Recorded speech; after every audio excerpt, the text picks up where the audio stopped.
चलो चंदन के चलो चल एक दो बार खाने को खा के दाल भात खाने को मंगरवा के घर में भी जाला हाय रे हाय बस अरे चल चलो निकाल ला बाहर होली है निकाल जल्दी निकाल जल्दी निकाल रे होली खेले जल्दी निकाल निकाल निकाल निकाल आ होली है दोस्त चल चल चल चल होली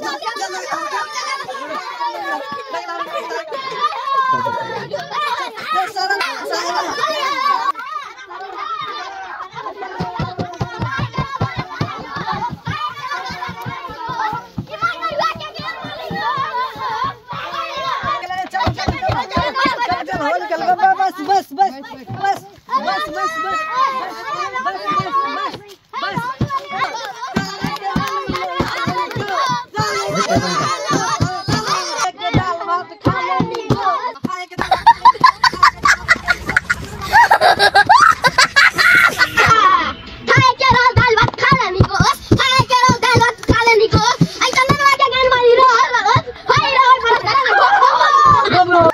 रे अरे तू का के दिखा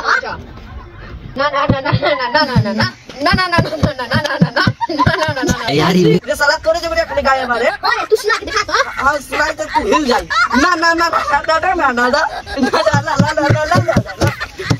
ना ना ना ना ना ना ना वाह ना के उड़ वाह वाह वाह वाह वाह वाह वाह वाह रिसिया के गाय वाह वाह